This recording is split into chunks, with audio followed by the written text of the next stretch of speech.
Be me, 29. Work as archival preservationist for University Library, basement level 2. No windows, just concrete walls, metal shelves, and climate control hum. Job involves cleaning mold off 17th century parish records, repairing spine damage on Victorian botany textbooks, digitizing maps that crumble if you breathe on them wrong. It is quiet. I like the quiet. Social interaction involves nodding at security guard Ralph. Ralph sleeps half the time. Perfect relationship. 8 a.m. Clock in. Coffee, black, from thermos. Put on white cotton gloves. Turn on heavy table lamp. Dust motes dance in the cone of light. Pick up scalpel. Begin scraping glue residue off leather binding. This is my life. It is ordered. It is predictable. Then comes Tuesday. October. Raining outside. Can hear the drains dripping in the walls. Door buzzer rings. Ignore it. No one comes down here without an appointment. Buzzer rings again. Long, sustained press. Sigh. Put down scalpel. Walk to heavy steel door. Slide back the bolt. Open it. Woman standing there, maybe 30. Soaking wet. Holding a plastic bag over her head like a shield. Glasses fogged up completely. Carrying a messenger bag that looks like it's about to explode. She looks at me. Dr. Aristorn sent me, she says. Voice is loud, echoes off the concrete. I wince. Appointment? I ask. She fumbles in the wet coat. Drops a wet umbrella on the floor. Water pools on the sealed concrete. I stare at the puddle. She pulls out a crumpled piece of paper. Grant approval. I need the maritime trade logs. 1840 to 1860. Take the paper. It's damp. Signature is valid. Department head approved it. I'm Sarah, she says, extends a hand. I look at my white cotton gloves. I look at her wet hand. Leave the umbrella in the hall, I say. Humidity control. She blinks. Oh, right. She kicks the umbrella out. Come inside. She smells like rain and ozone and something sweet, like vanilla. It overpowers the smell of old paper. Don't like it. Point to a metal desk in the corner. Sit there. Don't touch anything on the other tables. Don't use flash photography. No pens. Pencils only. She nods, shedding her coat. Underneath is a chaotic, oversized sweater, loose threads. She dumps her bag on the table. Heavy thud. I flinch. Gentle, I say. She whispers, sorry. Go to the stacks. Crank the wheel to open aisle 4. Retrieve 3 heavy ledgers. Smell of dry rot and history. Bring them to her table. Set them down on foam wedges. Wash your hands first, I say. Point to the sink. She washes, doesn't dry them enough. I hand her a microfiber cloth. Watch her until her hands are bone dry. She sits, opens the first ledger. I go back to my desk, pick up scalpel, try to focus on the glue residue. Can hear her breathing, can hear her shifting in the metal chair. Squeak, squeak, scratch of pencil on notepad. It's annoying. 12 p.m. I stand up to eat lunch. Sandwich, turkey and cheese. Eat in the break alcove by the door. She looks up. Is there a cafeteria? Upstairs, across the quad. Student union. She looks at the rain still pounding the unseen ground above. Sighs. Pulls a squashed granola bar out of her bag. Crumbs fall on the floor. My eye twitches. I finish my sandwich, walk over with a dustpan, sweep up the crumbs while she eats. She stops chewing. I can do that, she says with mouth full. It's fine, I say. Dump crumbs in bin. No food near the documents. She puts the wrapper away. You're very thorough. I'm preserving history, I say. Sit back down. Work continues. 5 p.m. She stretches. Back cracks audibly. See you tomorrow, she says. Tomorrow? Grant covers 6 months of research. 6 months. Stare at the wall. Right, I say. She leaves. The silence returns. It feels different, heavier. Spend 10 minutes checking her table. She pushed the foam wedge 2 inches to the left. Move it back. Leave work.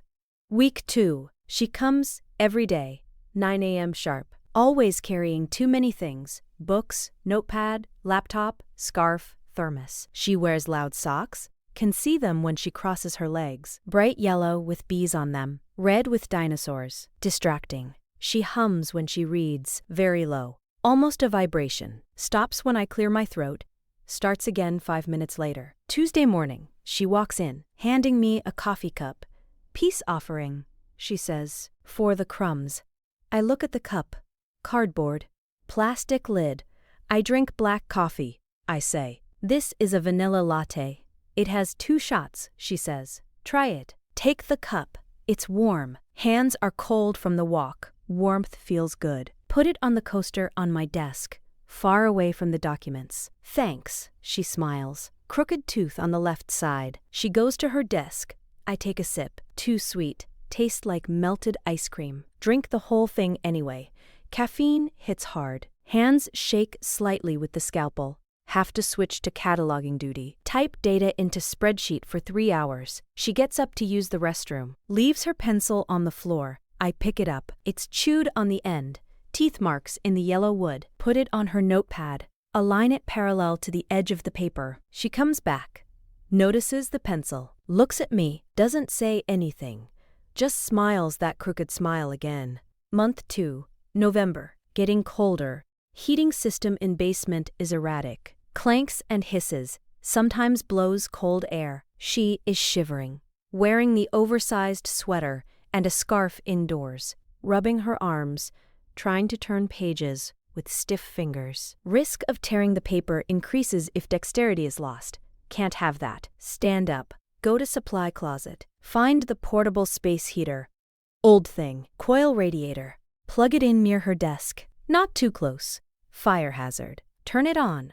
Coils glow orange. Slight smell of burning dust. She looks up. Eyes wide behind the glasses. Oh my God, she whispers. You're a lifesaver. Paper becomes brittle in temperature fluctuations, I say. It's for the logs. Sure, she says. She takes off the scarf, leans toward the orange glow. Her face reflects the light, softens the shadows under her eyes. She looks tired. Found what you're looking for? I ask. First time I've initiated conversation in weeks. She lights up. Not yet, but I'm close. There's a discrepancy in the cargo manifests of the Hesperus. 1848. The famine ships? Exactly. But this one wasn't carrying grain. It was carrying machinery. But the weight doesn't match. She starts talking, hands moving, explaining tonnage and draft depth. I don't care about ships, but I listen. Voice is animated. Not loud anymore, just present. Filling the concrete box. I nod occasionally. Interesting, I say. She stops, blushes slightly. Sorry, I'm boring you. No. Look at my scalpel. It's better than the silence, sometimes. She looks at me for a long time. Turn back to my work. Neck feels hot. Probably the heater. Month 3. December. Snow on the ground upstairs. Can't see it, but boots squeak on the floor. Ralph the guard is wearing a Santa hat. He waves when I come in. She's already down there, he says. Early bird. Walk down the stairs. Unlock the door. She's sitting on the floor by the door, reading a paperback. I forgot you have the only key, she says. Been here long? 20 minutes. Why didn't you wait upstairs? It's warmer. Shrugs. Quiet down here. Unlock door. We go in. Routine is seamless now. Coat off. Hands washed. Heater on. Coffee on my desk.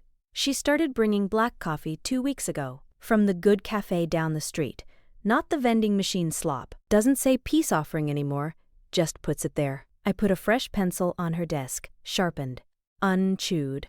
Exchange is silent. We work. 3 p.m. Power flicker. Lights buzz and die. Pitch black. Absolute darkness. Can't see hand and face. Hear a gasp from her corner. Stay put, I say. Voice steady. Emergency lights should kick in. They don't. Generator failure. Silence is heavy. Can hear her breathing fast. Panic? Sarah? I don't like the dark. Small voice. I'm here. Fumble for phone. Turn on flashlight. Beam cuts through the dust. Swing it to her. She's gripping the edge of the table. Knuckles white. Walk over to her. Keep the light on the floor so I don't blind her. Stand next to her chair. It's just a blown fuse, probably. She nods. Doesn't let go of the table. Can I? She starts. Stops. Can you just stand there for a minute? I'm not going anywhere. Lean against the metal shelving unit. Phone light creates a small circle of illumination around us. Rest of the room is a void. Tell me about the bookbinding, she says. What? The thing you're working on? Distract me. It's a 17th century herbal. Go on. Leather is calfskin, tanned with oak galls. The stitching is linen. It has water damage on page 42. Talk about pH balance of glue. Talk about Japanese tissue paper repair methods. Talk about the difference between parchment and vellum. She listens. Breathing slows down. You love it, she says. It's just a job. No, the way you touch the pages. You're gentle. You're not gentle with anything else. Pause. I'm gentle with the maps, I say, defensiveness. She laughs. A short, nervous sound. Okay, the maps too. We sit in the dark for 20 minutes. Just the beam of light and my voice describing glue. Maintenance guy opens the door. Beam of harsh hallway light floods in. Breaker tripped, he yells. Lights flicker on. Fluorescents hum to life. We blink. She looks at me. Her eyes are very green. Never noticed the shade before. Moss green. Thanks, she says. I turn off my phone. Back to work. Go to my desk. Sit down. Heart rate is elevated. Don't know why. Probably the adrenaline of the outage. Month 4, January. Routine has shifted. We eat lunch together now. Not planned, just happens. I eat my sandwich. She eats leftovers from Tupperware. Usually pasta. Always smells like garlic and basil. We talk about the news. Or the university gossip she hears upstairs. Or nothing. Sometimes we just read. She leaves books on my desk. Thought you might like this. Sci-fi novels. Mysteries. I don't read fiction, I tell her. Try it, she says. I take it home. Read it in my apartment. It's about a robot learning to paint. It's okay, I return it the next day. It was implausible, I say. But did you like it? The prose was efficient, she beams. I knew it. She starts leaving notes in the ledgers. Sticky notes. Look at this handwriting. The captain was drunk. Cargo listed as misc, suspicious. I should tell her to stop. Sticky notes leave residue, acidic adhesive. Instead, I carefully peel them off at the end of the day. Stick them on the wall by my desk. A grid of yellow and pink squares. Evidence of her thought process. One day, I catch a cold, sneezing, miserable, try to work, eyes watering. She watches me. Go home, she says. Can't. Deadline on the incunabula. She leaves the room. Gone for 20 minutes. Comes back with tea and a box of tissues and throat lozenges. Puts them on my desk. Honey and lemon, she says. I hate tea. Drink it. I drink it. It helps. You're terrible at taking care of yourself, she says. I'm fine. You live on sandwiches and black coffee and dust. I'm efficient. She rolls her eyes, leans over my desk to check my temperature with her hand. Palm is cool against my forehead. Fingers smell like old paper and vanilla perfume. I freeze. Don't breathe. She pulls back. No fever, just stubbornness. She goes back to her seat. I stare at the screen, can still feel the cool spot on my forehead.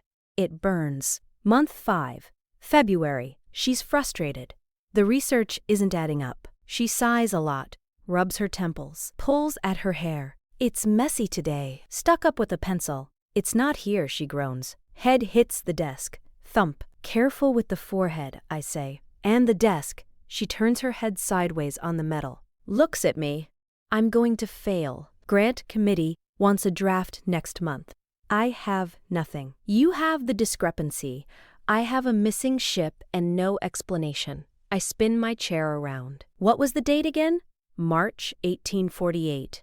I stand up, walk to the far wall, the uncatalogued section, boxes of donations from the 1970s that no one looked at. I saw something, I say, last year, while checking for silverfish. Pull down a gray box. Dust cloud. Open it. Inside are loose papers. Harbor Master personal diaries. Not official logs, just ramblings. Flip through. Find March 1848. Hand it to her. she reads. Eyes widen, mouth opens. Quarantined, she whispers. Off-book quarantine. Cholera outbreak.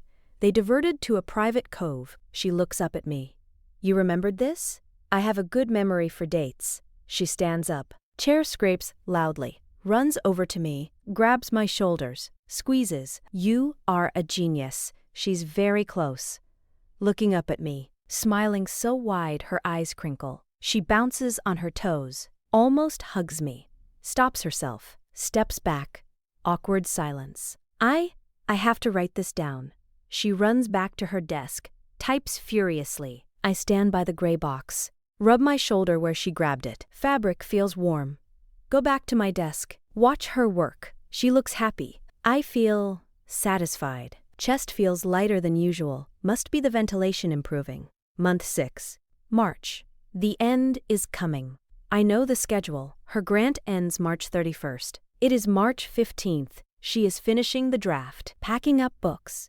Atmosphere is strange. Quiet, but not the comfortable quiet. Tense quiet.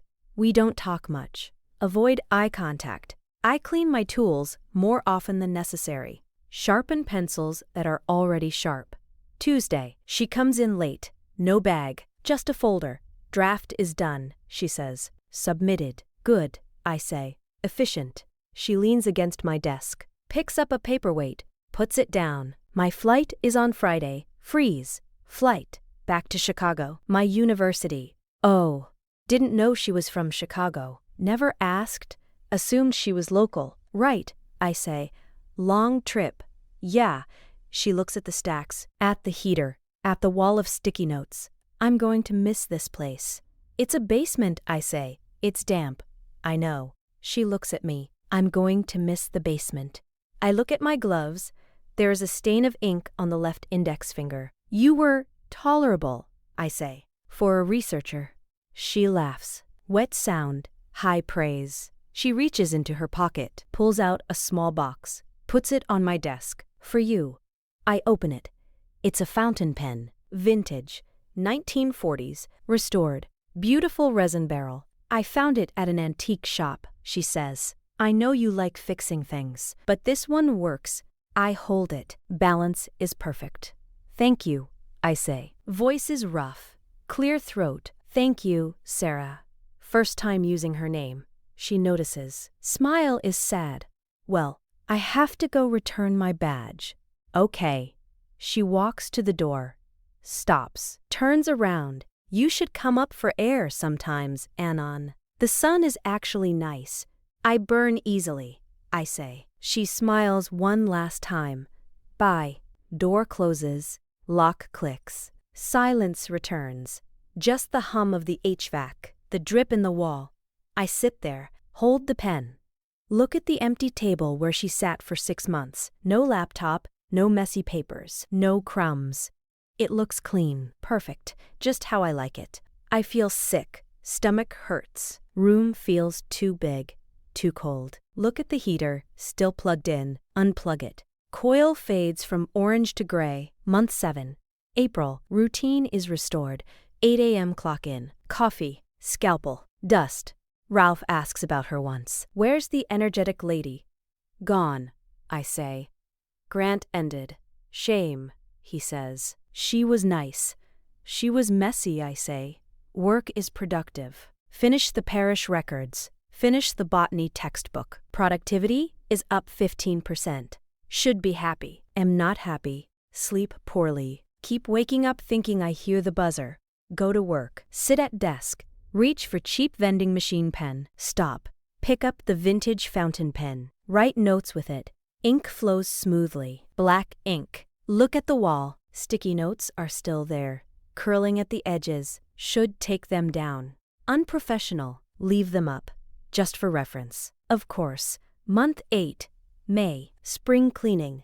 Department head comes down. We need to clear out the 1970s donation boxes, he says. Make room for new acquisitions.